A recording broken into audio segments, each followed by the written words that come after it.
Tuan-tuan selalu dengar orang sebut baja kompos, tanah kompos dalam pertanian ni. Sebenarnya apa dia ni? Yang kata baja kompos, tanah kompos. Kadang-kadang kita keliru. Jom Atuk tunjuk.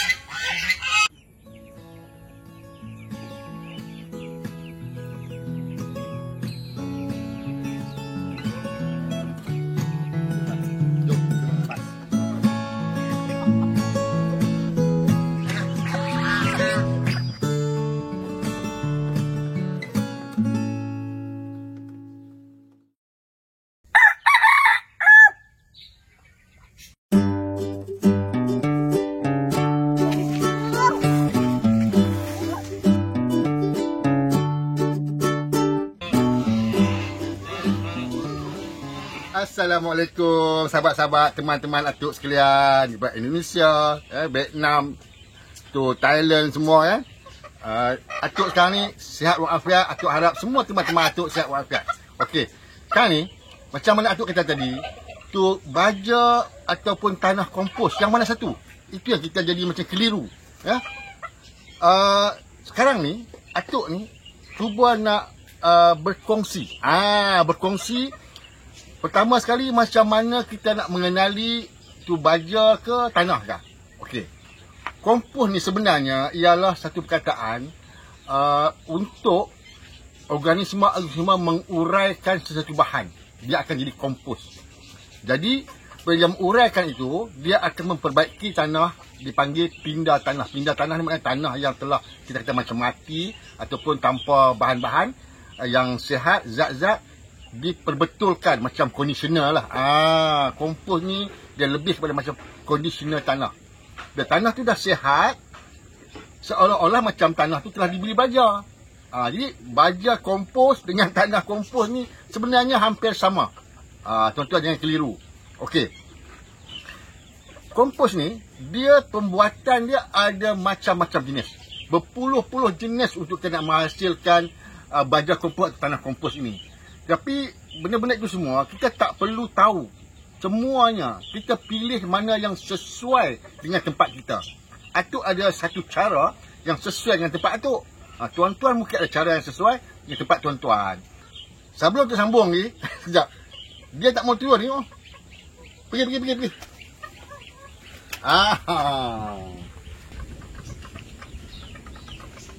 Okey. Baja-baja kompos, tanah kompos ni amat perlu diketahui oleh para petani. Kerana apa? Ia satu sumber baja yang penting dan utama. Tuan-tuan boleh juga guna baja kimia. Baja minyak, contoh baja NPK ke, baja urea ke apa semua kan. Boleh, baja kimia. Tetapi itu khas sebenarnya untuk ladang-ladang. Untuk ladang. Tapi kalau ladang-ladang nak guna baja kompos, kompos tu teruk jugalah. Ya, sebab buatan baja kompos tu, cara organik tu, khasnya kepada sayur-sayuran tepi rumah, pokok-pokok tepi rumah. Kerana cara buat dia mengambil masa. Contoh dia, tuan-tuan, perempuan ada makanan-makanan yang terbuang. Contoh kulit buah betik, kulit timun, kulit telur. Itu semua menyumbang sumber nitrogen yang mana ia akan digunakan sebagai salah satu bahan-bahan kompos yang dicampur dengan nasi yang lama-lama, campur dengan najis haiwan. Najis haiwan termasuklah najis ayam, najis anak, najis kambing. Tapi jangan najis manusia. Tak perlu lagi. 3 ni dah cukup. Jadi bahan-bahan dalam rumah tu, hasil-hasil lebihan tu, buangan kita tu, hasil makanan kita tu, campur dengan najis-najis haiwan tadi. Ada cara dia penyusunannya. Disusun dan dimasukkan kayu-kayu kering yang berwarna koko dan juga kayu-kayu yang warna hijau seperti rumput-rumput. Gabungan ini digaul-gaul, disimpan, itu akan menjadi kompos.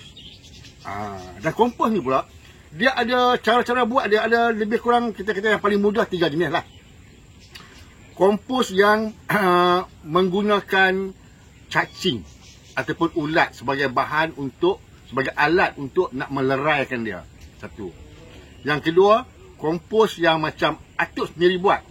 Menggunakan bahan-bahan yang sama juga, tetapi cara terbuka. Yang ketiga, cara tertutup. Itu kompos. Tuan-tuan akan fikir, apa pula orang pernah cakap bokashi? Bokashi itu salah satu cara kompos juga, tapi ia dalam bentuk fermentasi. Bokashi ni bahasa Jepun. Kalau bahasa Melayu ni dia sebut penapaian. Menapai. Menapai. Jadi tuan-tuan makan tapai pulut atau tapai ubi, tu tuan-tuan makan bokashi lah tu. Tapi tak cakap Jepun. Okey. Jadi itu salah satu cara lagi, penapaian. Tapi sekarang Atuk tak nak cerita yang penapaian tu semua. Atuk nak cerita macam mana Atuk buat. Macam mana Atuk buat. Kerana kita buat ikut sesuai tempat kita. Sekarang jom ikut macam mana tengok Atuk buat.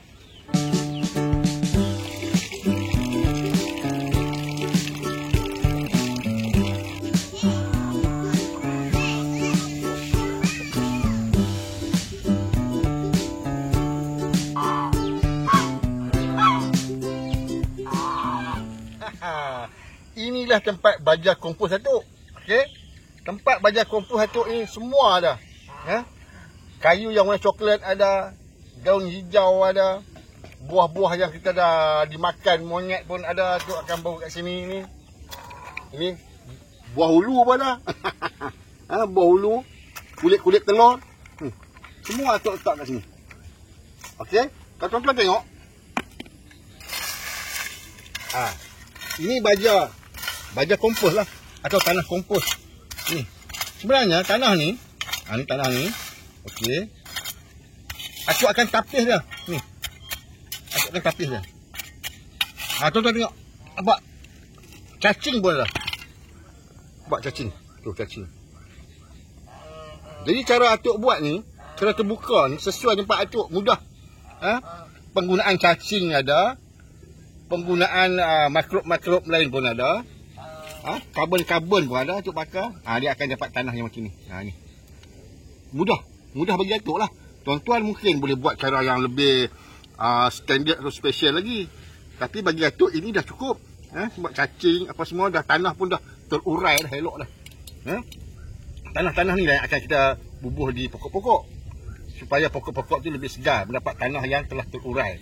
Okey. Jadi ini cara Atuk paling mudah.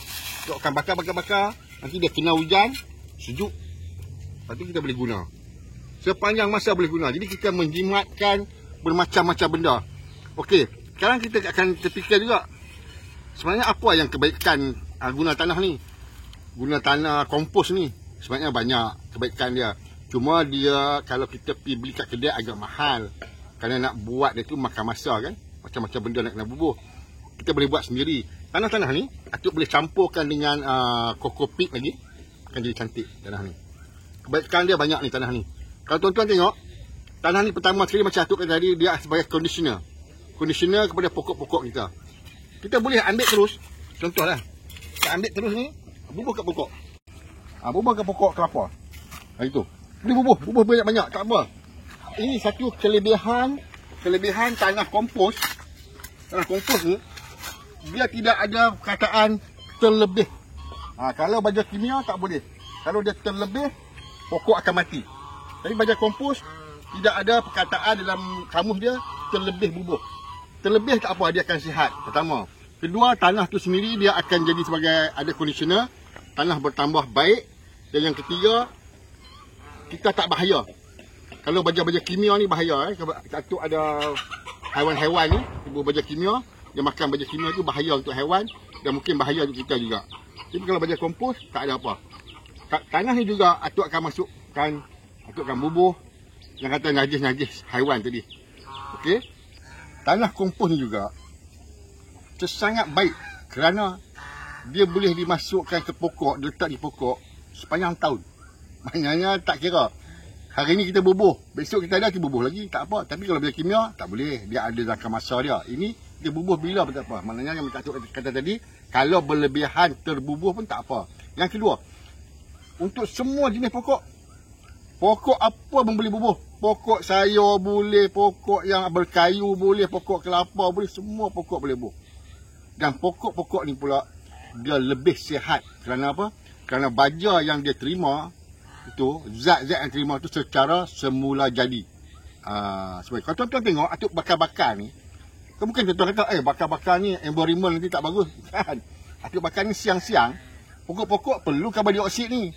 Yang tak bagus tu, asap kelang tu, asap kereta tu, ada karbon monoksida semua. Macam bakar-bakar ni, tak ada apa. Lagi pula, macam atuk ni, atuk belah kambing apa semua kan. Asap-asap ni menghalau nyamuk, menghalau kumbang, dia makan pokok-pokok buah-buah, umbut kelapa.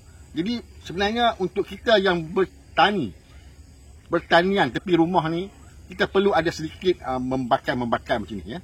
Supaya segala kumbang-kumbang juga hama-hama tu pergi jauh. Okey. Atuk harap apa yang atuk cuba sampaikan petang ni tentang kompos ni, tanah kompos atau baja kompos ni, sedikit sebanyak tuan-tuan perempuan dapat memahami kepentingan baja kompos ni. Dan kalau tuan-tuan perempuan ada cara yang lebih baik, kongsikan kat komen atuk. InsyaAllah atuk akan jawabnya. Kalau tak jawab tu maknanya kat notification atuk tu dia tak timbul. Okay, atuk harap kita semua mendapat manfaat pada petang ni. Sekarang atuk nak pergi main-main dengan angsa atuk pula. Bye-bye. Assalamualaikum.